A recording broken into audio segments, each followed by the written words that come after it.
నమస్తే, welcome to కెరటన్ news. ఈరోజు తెలంగాణ రాష్ట్రంలోని ఖమ్మం జిల్లాలో భారతీయ మానసిక వైద్యుల సంఘం తెలంగాణ శాఖ ప్రత్యేకంగా ఒక సెమినార్ నిర్వహించి ఇక్కడ నుండి నూతన కమిటీ ఎన్నుకోవడం జరిగింది. ఖమ్మం జిల్లాకు చెందిన ప్రముఖ మానసిక వైద్య నిపుణులు డాక్టర్ ఖమ్మంపాటి నారాయణరావు గారు ప్రస్తుతం ఐఎంఏ ప్రెసిడెంట్గా పనిచేస్తున్నారు. వారిని తెలంగాణ రాష్ట్ర అధ్యక్షుడిగా ఎన్నుకోవడం జరిగింది ఏకగ్రీవంగా. దీనికి సంబంధించి డాక్టర్ నారాయణ గారు మనతో పాటు. సార్ నమస్తే, ముందుగా మీకు కంగ్రాచులేషన్స్. ఈరోజు జరిగినటువంటి సెమినార్ గురించి ముఖ్యంగా పువ్వాడ అజయ్ కుమార్ గారు అటెండ్ అయ్యారు ముఖ్య అతిథిగా. ఈరోజు మీ జరిగిన సెమినార్ యొక్క కీలకమైన అంశాలు ఏంటి? నమస్తే అండి. ఇది ఇవాళ మనం తెలంగాణ రాష్ట్ర మానసిక వైద్యుల సంఘం భారతీయ శాఖ వారి భారతదేశ మానసిక వైద్యుల సంఘం తెలంగాణ శాఖ వారి వార్షిక సమావేశాలు జరుగుతున్నాయండి. దీంట్లో 500 మంది తెలంగాణకు సంబంధించిన మానసిక వైద్యులు కానీ పీజీ విద్యార్థులు కానీ పాల్గొన్నారు. అయితే ప్రతి సంవత్సరం ఒక థీమ్ ఉంటుంది. అంటే ఒక సబ్జెక్ట్ గురించి దీర్ఘంగా 2 రోజులు చర్చిస్తాం. ఈసారి మనం వృద్ధుల సమస్యల గురించి తీసుకున్నాము. దాని మీద 2 రోజులు సెమినార్ ఉంటుంది. దానికి దేశం నలుమూల నుంచి పేరెన్నికగిన వైద్యులు వచ్చారు.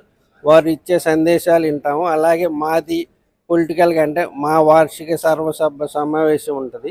దాంట్లో నేను ఈ రోజు నుంచి ప్రెసిడెంట్గా ఛార్జీ తీసుకోవటం జరిగింది, తెలంగాణ శాఖ ప్రెసిడెంట్గా.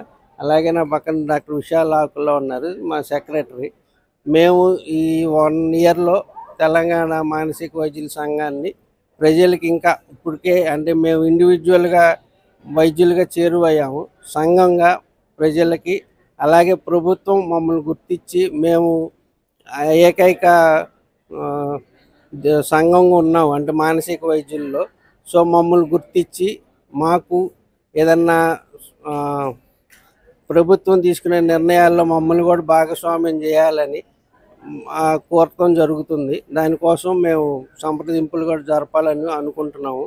ఇప్పుడు దాకా ఏంటంటే ఇండివిజువల్గా పేరు ఉన్న డాక్టర్లతో మాట్లాడుతున్నారు, కానీ అది సంఘం గవర్నమెంట్ మాతో పెద్దగా మాట్లాడట్లేదు. సో మేము గుర్తింపు తెచ్చుకుని ప్రభుత్వం మాతో మాట్లాడాలని కోరుకుంటున్నాము. అలాగే మేము మాట్లాడేవన్నీ మా సొంత సమస్యలు కాదు, పేషెంట్స్ ఎదుర్కొంటున్నాయి. మెయిన్ ఇన్సూరెన్స్ లేదు, రీఎంబర్స్మెంట్ లేదు.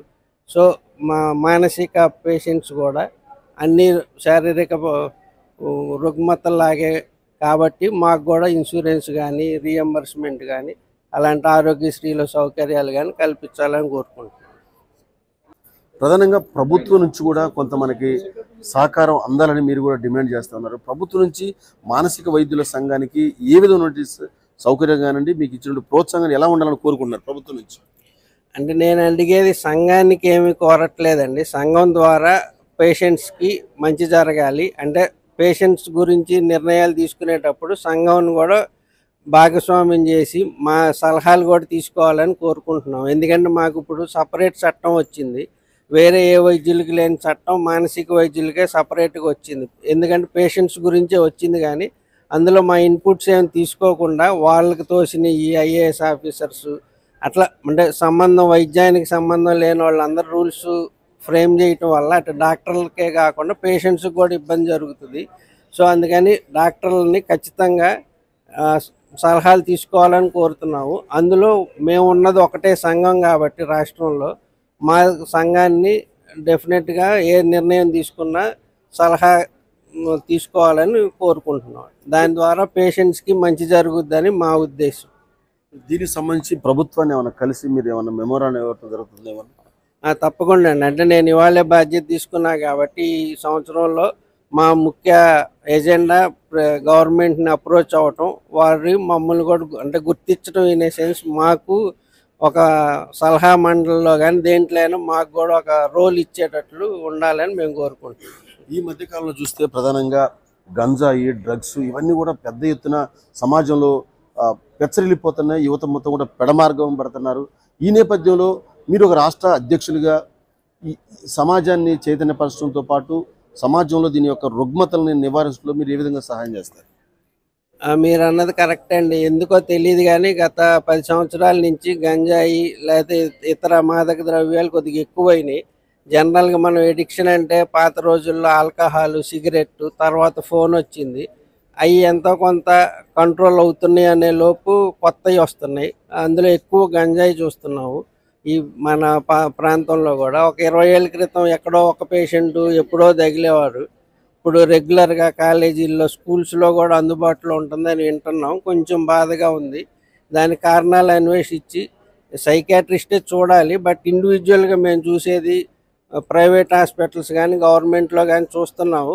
డీఅడిక్షన్ సెంటర్స్ ఎక్కువ రావాలని కోరుకుంటున్నాము. అలాగే నియంత్రణ కూడా ఉండాలని కోరుకుంటున్నాం. All the best. వీరితో పాటు మరో కొంతమంది బాధ్యులు రాష్ట్ర కమిటీకి ఎంపికైన వాళ్ళు ఉన్నారు. చెప్పండి, మీరు ఎక్కడి నుంచి వచ్చారు? మీరు సౌత్ జోన్ నుంచి వచ్చారు. మీ పేరేంటి? ఈరోజు జరిగినటువంటి కార్యక్రమం యొక్క ఉద్దేశం ఏంటి ఒకసారి? నా పేరు doctor George Reddy, Indian psychiatric society south zonal branch. అంటే 5 స్టేట్స్, సౌత్ తమిళనాడు, కేరళ, కర్ణాటక, ఆంధ్రప్రదేశ్ మరియు తెలంగాణ జనరల్ సెక్రటరీని. ఈరోజు Telangana 11th annual conference TS icon అనేది ఇక్కడ జరుగుతుంది. ముఖ్యంగా మా యొక్క మానసిక వైద్యుల సంఘం మేమందరం కూడా ఇందాక మాదక ద్రవ్యాల గురించి చాలా అవగాహన సదస్సులు రూపొందిస్తున్నాము. దాంట్లో ప్రత్యేకంగా స్కూళ్ళు, కాలేజ్ పిల్లలకి మేము ఈ యొక్క మత్తు పదార్థాల గురించి అవగాహన క్రియేట్ చేస్తున్నాము. మరియు రాష్ట్ర ప్రభుత్వం కూడా చాలా యాక్టివ్గా స్టెప్స్ తీసుకుంటుంది. గత 2 సంవత్సరాలుగా చాలా ఈ బాధితులు కూడా తగ్గుతున్నారు. వారికి రీహాబిలిటేషన్ సెంటర్స్కి తరలించడం జరుగుతుంది. అండ్ మీ ద్వారా ప్రజలకు తెలియజేయాల్సింది ఏంటంటే, ఇలాంటి సమస్యలకి ట్రీట్మెంట్ అంటే వైద్యం ఉంది. మత్తు పదార్థాలకి, గంజాయి లాంటి మత్తు పదార్థాలు బ్రెయిన్లో ఉన్న డోపమిన్ని ఇంబ్యాలెన్స్ క్రియేట్ చేసి వారిని ఒక పిచ్చివారిగా వాళ్ళ మనసుని ఏర్పాటు చేసి వాళ్ళు సంఘ విద్రోహ శక్తులుగా మారే అవకాశాలు ఎక్కువగా ఉన్నాయి. ప్రత్యేకంగా తల్లిదండ్రులు గుర్తుపెట్టుకోవాలి. కాలేజ్ స్టూడెంట్స్ ఎక్కువగా మనము ఈ మత్తుకు బానిసవ్వడం చూస్తున్నాము. తల్లిదండ్రులు మరియు మనం అందరం కూడా ఈ యొక్క సందేశాన్ని మాదక ద్రవ్యాలకు దూరము ఉండాలని మనము క్రియేట్ చేయడం, అవేర్నెస్ క్రియేట్ చేయడం చాలా ముఖ్యమైనది. అండ్ ఈ టిఎస్ ఐకాన్ల ద్వారా కూడా మేము అవేర్నెస్ క్రియేట్ చేస్తున్నాము. ఈరోజు ఇంటర్నేషనల్ యోగా డే కూడా, ఎందుకంటే యోగా అనేది కూడా మానసిక ఆరోగ్యానికి సంబంధించింది. ఇదే మమతా మెడికల్ కాలేజ్లో ఈ యోగా స్టూడెంట్స్, నర్సింగ్ కాలేజెస్ ద్వారా మమతా మెడికల్ కాలేజ్ ఆధ్వర్యంలో ఈ కార్యక్రమం నిర్వహించడం జరిగింది. ఇదే అంశానికి సంబంధించి తెలంగాణ రాష్ట్ర కార్యదర్శి విశాల్ గారు మనతో పాటు ఉన్నారు. వాళ్ళు సార్ చెప్పండి, ఈరోజు మీరు ప్రధాన కార్యదర్శిగా ఉన్నారు ఈ సమావేశానికి, రాష్ట్రానికి. మీరు తీసుకున్న నిర్ణయాల్లో ప్రధానమైన ఏమని మీరు భావిస్తున్నారు? మొదటగా ఇక్కడ ఈ ఇండియన్ సైకాట్రిక్ సొసైటీ తెలంగాణ రాష్ట్ర శాఖ వార్షిక సదస్సుకు ఇచ్చేసిన అందరికీ ధన్యవాదాలు తెలుపుతున్నాను. తర్వాత ముఖ్యంగా మేము ఈ సదస్సులో తీసుకున్న నిర్ణయాలు ఏంటంటే, ముఖ్యంగా అవగాహన. చాలామంది యువత మత్తు పదార్థాలకు బానిస అవుతున్నారు. ముఖ్యంగా ఇలాంటి ప్రమాదకరమైన ఆన్లైన్ గేమ్స్, అంటే చాలామందికి ఒకప్పుడు అయితే బానిస అవ్వడం అంటే ఆల్కహాల్, సిగరెట్, గంజాయి ఉండేది. కానీ ఇప్పుడు ప్రమాదకరమైన ఆన్లైన్ బెట్టింగ్ అని, తర్వాత స్మార్ట్ ఫోన్ అడిక్షన్ అని, అంతేకాకుండా ఏంటంటే ఇట్లా బెట్టింగ్ పెట్టి కొన్ని చాలా ఫ్యామిలీస్ నష్టపోతున్నాయి. తర్వాత కొన్ని రకాల రుగ్మతలు గుర్తుపట్టలేకపోతున్నారు. ఇప్పుడు మేము చూస్తున్నాం, ఇంట్లో మనకు న్యూస్ పేపర్ దిగనే తండ్రిని చంపిన కొడుకు, లేకపోతే భార్యను చంపిన భర్త, ఇలాంటివి వస్తున్నాయి. దీనికి గల కారణం ఏంటంటే, కొన్ని పిల్లల్లో చెడు ప్రవర్తనలు, చిన్న వయసులోనే చెడు ప్రవర్తనలు రావడం వల్ల ఏమవుతుందంటే వాళ్ళు విచక్షణ జ్ఞానం కోల్పోతున్నారు. సో దీనిపైన మేము ఈ మానసిక వైద్యులు వివిధ రకాల దానికి ట్రీట్మెంట్స్, అంటే అధునాతనమైన ట్రీట్మెంట్స్ ఎలా ఉన్నాయి, రీసెర్చ్ ఎలా ఉన్నాయి, వాటిని ఎలా నివారించాలనేది ఇవాళ డిస్కస్ చేయడం జరిగింది. సో ఇంతేకాకుండా ఏంటంటే, ఇందులో ఇక్కడికి ఇవాళ మన ఈ సదస్సులో ముఖ్య ఉద్దేశం ఏంటంటే, తీసుకున్న నిర్ణయాలు ఏంటంటే, అందరికీ ఇన్సూరెన్స్ ఉంది, మన మానసిక వైద్యులకు మాత్రం ఇన్సూరెన్స్, ఇప్పుడు హెల్త్ ఇన్సూరెన్స్ అనేది లేదు. సో దీనిపైన కూడా ప్రభుత్వంతో చర్చించి మానసిక వైద్యులు కూడా చాలా జబ్బులైనది ఇన్సూరెన్స్ వచ్చే విధంగా మేము ఇందులో నిర్ణయం తీసుకోవడం జరిగింది. అంతేకాకుండా ఏంటంటే, కొన్ని మనకు గవర్నమెంట్ అనేది ఏంటంటే కొన్ని అంటే మిగిలిన డిపార్ట్మెంట్స్ ఎట్లా ఇన్వాల్వ్ చేస్తుందో, సైకియాట్రీ కూడా ఒక కీలకమైన అంశమని ప్రభుత్వం గుర్తిస్తుంది. ఇప్పుడు భారత ప్రభుత్వం గుర్తిస్తుంది, తెలంగాణ ప్రభుత్వం గుర్తిస్తుంది. ముఖ్యంగా ఇప్పుడు తెలంగాణ ప్రభుత్వం మీద డ్రగ్స్ పైన చాలా యాక్టివ్గా పనిచేస్తుంది. దాంట్లో మేము కూడా, అంటే మేము ఇవాళ నిర్ణయం తీసుకున్నాం ఏంటంటే, మేము కూడా అంటే ఇండియన్ సైకియాట్రిక్ సొసైటీ తెలంగాణ రాష్ట్ర శాఖ మరియు దక్షిణాది రాష్ట్రాల ఇప్పుడు జనరల్ సెక్రటరీ అయిన డాక్టర్ జార్జ్ రెడ్డి గారు, ప్రెసిడెంట్ ఉమాశంకర్ సార్ కూడా ఇవాళ ఒక యోగా డే సందర్భంగా చీఫ్ గెస్ట్గా అక్కడ మాట్లాడడం జరిగింది. వీటికి ఏంటంటే ప్రివెన్షన్, అంటే మందులతో కాకుండా ఇలాంటి యోగా, మెడిటేషన్, రిలాక్సేషన్ ద్వారా కొన్ని నూతన వైద్య విధానాలు అందుబాటులో ఉన్నాయని ప్రజలకు తీసుకెళ్లే విధంగా ఇవాళ చర్చించడం జరిగింది. సో ఈ అవకాశం ఇచ్చినందుకు ముఖ్యంగా ఆర్గనైజింగ్ సెక్రటరీ డాక్టర్ నారాయణరావు గారికి, ఆర్గనైజర్ సతీష్ బాబు సార్ గారికి ధన్యవాదాలు చెప్తాను. నేను doctor Ashok Alimchandani, past president Indian psychiatric society Telangana state branch. ఈ కాన్ఫరెన్స్ ఖమ్మంలో జరిగేది ఏజింగ్ మైండ్స్ గ్రోయింగ్ నీడ్స్. మనం సమాజంలో ఎల్డర్లీ పాపులేషన్ అంటే పెద్దల సంఖ్య పెరుగుతూనే ఉంది. అందులో ఈ మనం సమాజంలో ఈ జాయింట్ ఫ్యామిలీస్ అన్నీ వెళ్ళిపోవటం వల్ల, తర్వాత న్యూక్లియర్ ఫ్యామిలీస్ అంటే ఓన్లీ పిల్లలు మాత్రం పేరెంట్స్ ఉంటున్నారు, విడివిడిగా ఉంటున్నారు. చాలాసార్లు ఈ ఎల్డర్లీ పర్సన్స్ ఈ వృద్ధ వయసులో ఒంటరిగా ఉండటం వల్ల వాళ్ళకి చాలా సైకాట్రిక్ ప్రాబ్లమ్స్ వస్తున్నాయి. డిమెన్షియా అంటే మతి మార్పు రావటము, అది కాకుండా అంత సీరియస్ ప్రాబ్లం లేకపోయినా కూడా ఒంటరితనం, లోన్లీనెస్, డిప్రెషన్ చాలా ప్రాబ్లమ్స్ ఉంటున్నాయి. సమాజం ఈ ప్రాబ్లమ్ని ఇంకా సరిగా రియలైజ్ చేయట్లేదు. రాను రోజులలో అది పెద్ద సమస్య అవ్వబోతుంది. ఇప్పటి నుంచే మనం సమాజం దానికి తయారవ్వాలి. గవర్నమెంట్ తరఫు నుంచి కూడా ఫెసిలిటీస్ ఉండాలా. ఆల్రెడీ పేపర్ మీద కాన్స్టిట్యూషన్లో ఉన్నాయి. ఎల్డర్లీ కేర్ బిల్ కూడా వచ్చింది. వాళ్ళ గురించి మనం చూసుకోవాలని, కంపల్సరీ వాళ్ళు చూసుకోవాలని, వాళ్ళని వదిలేలేమని బిల్ ఉంది ఆల్రెడీ. కానీ వాస్తవంలో ఇవన్నీ జరగట్లేదు. దానివల్ల చాలా ప్రాబ్లమ్స్ వస్తున్నాయి. సమాజంలో ఒక నెసెసిటీ, ఒక అవసరం ఉంది. హాస్పిటల్స్ కాకుండా ఓల్డ్ ఏజ్ హోమ్స్, తర్వాత ఓల్డ్ ఏజ్ హోమ్స్ లేకపోయినా కూడా విజిటర్స్ అంటే ఎవరో వాలంటీర్స్ పోయి ఓల్డ్ ఏజ్ ఎవరైతే ఒంటరిగా ఉంటారో వాళ్ళని పోయి హెల్ప్ చేయటం, వాళ్ళని ఒక ఫ్రెండ్షిప్ లాగా చూడటం, వాళ్ళని సమాజంలో మళ్ళీ తీసుకురావటం, సో దట్ వాళ్ళ విజ్డమ్, వాళ్ళ బుద్ధి అందరికి పనికి వస్తుంది. నేను డాక్టర్ కిషన్, సైకాట్రిస్ట్ని, కరీంనగర్లో. Presently Telangana IMA Indian medical association president ఎలక్ట్గా ఉన్నాను. మెయిన్లీ ఎవ్రీ ఇయర్ మేము సైకాట్రీ సొసైటీ కాన్ఫరెన్స్ ఎందుకు చేస్తామంటే, ఇది official programme of our organization, Telangana state branch of Indian psychiatry society. ఇందులో ముఖ్యంగా 2 ఓరేషన్స్ ఉంటాయి. చాలా లెజెండరీ ఫిగర్స్కి మంచి వాళ్ళు వచ్చి ఇక్కడికి వచ్చి అందరి సొసైటీలో ఉన్న వాళ్ళందరికీ పోస్ట్ గ్రాడ్యుయేట్స్ కానీ, కన్సల్టెంట్స్ కానీ, ఈ అడ్వాన్స్మెంట్ ఏమేమైతే రీసెంట్ అడ్వాన్స్ వచ్చాయో అవన్నీ చెప్పడం జరుగుతుంది. సో ఈరోజు ఆ ప్రోగ్రామ్స్ ఉన్నాయి. తర్వాత అందరు జనరల్ బాడీ ఉంటుంది.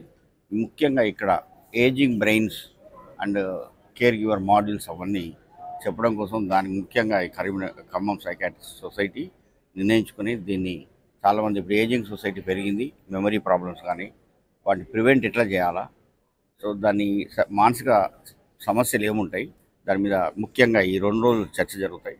దానివల్ల కొన్ని రెజల్యూషన్ తీసుకొని ఫ్యూచర్లో అవసరమైతే గవర్నమెంట్ కూడా ఇచ్చేసి ఈ డిమెన్షియా అంటాం మేము, ఏజింగ్ బ్రెయిన్స్కి, ఏజింగ్ మైండ్స్కి, వృద్ధాప్య సమస్యలకు, మానసిక సమస్యలకి ఏమేం చేయాలా, సామాజిక బాధ్యత ఏంటి, పొలిటికల్ పీపుల్ కూడా ఏం చేయాలనేది సొసైటీ తీర్మానాలు చేసి గవర్నమెంట్కి అప్లై చేయడం జరుగుతుంది. మా సొసైటీ ద్వారా ఏమేం చేయాలో కూడా ప్లానింగ్ చేసుకోవడం జరుగుతుంది నెక్స్ట్ ఇయర్కి. సో ఇది ముఖ్యంగా ఈ కాన్ఫరెన్స్ యొక్క ముఖ్య ఉద్దేశం. Asian federation of psychiatric association ప్రెసిడెంట్ని. ఈరోజు ఇక్కడ ఖమ్మంలో 11వ భారతీయ మానసిక సమాఖ్య తెలంగాణ రాష్ట్ర బ్రాంచ్ యొక్క వార్షిక ఉత్సవం జరుపుకుంటున్నాం. ఈసారి ఓల్డ్ ఏజ్ అంటే 60 ఏళ్ళు దాటిన వాళ్ళకి వచ్చే మానసిక రుగ్మతల మీద, వారికి ఏర్పడుతున్న సమస్యలు, ముఖ్యంగా మానసికంగా ఒంటరితనం, పిల్లలు ఫారిన్ వెళ్ళిపోవడం, ఒంటిలో గూట్లో ఎవరు లేకపోవడము, ఆర్థిక ఇబ్బందులు, ముఖ్యంగా ఈ 60 ఏళ్ళు పైన వాళ్ళకి అనేక శారీరక రోగాలు, దాంతోపాటు మానసిక రోగాలు కలిసి ఉంటాయి. భారత ఈ మెడికల్ దీంట్లో ఇది కొత్తగా వస్తున్న స్పెషాలిటీ. ఇందులో ఒంటరితనమే కాకుండా మోస్ట్ ఇంపార్టెంట్ ఇన్సూరెన్స్ పరంగా కానీ, గవర్నమెంట్ పరంగా కానీ ఓల్డ్ ఏజ్ మెంటల్ హెల్త్కి ఏమీ లేవు. సో ఈ సమాఖ్యలో దాని గురించి చర్చించడమే కాకుండా ఆధునికంగా దొరుకుతున్న వైద్యం అందజేయడము, ముఖ్యంగా సమాజంలో అందరికీ మీ మీడియా ద్వారా ఈ మానసిక సమస్యలు, అందరూ పెద్దవాళ్ళు అయిపోయారు, వాళ్ళకి ఏం జబ్బు లేదని అనుకోకుండా, డిమెన్షియా కూడా ఒక జబ్బే, దానికి ట్రీట్మెంట్ ఉంది, డిప్రెషన్స్ ఉంటాయి, మిగతా శారీరక జబ్బులు ఉంటాయి, సైకోసిస్ ఉంటాయి. ఇట్లాంటి జబ్బులని తొందరగా గుర్తుపెట్టి కుటుంబ సభ్యులతో తొందరగా చేయడం వల్ల వాళ్ళు రోగానికి నుంచి బయటపడడమే కాకుండా సుఖంగా ఉండగలుగుతారు. మేము ఇచ్చే మెసేజ్ మీ ద్వారా ఏంటంటే, మానసిక రుగ్మతలకి మన తెలంగాణ రాష్ట్రంలో చాలా అభివృద్ధి చెందింది. కానీ ఈ 60 ఏళ్ళు దాటిన వాళ్ళకి ముఖ్యంగా 11% ఉన్నారు మన పాపులేషన్లో, అంటే చాలా ఎక్కువ మంది ఉన్నారు. వాళ్ళలో కనీసం సగం మందికి మానసిక రుగ్మతలు ఉన్నాయి. అంటే దాదాపు 5% పాపులేషన్ 60 ఏళ్ళు దాటిన వాళ్ళు. వాళ్ళందరికీ కూడా మానసిక వైద్యం సరిగ్గా అందజేయాలని ఈ సమాఖ్య కోరుకుంటుంది.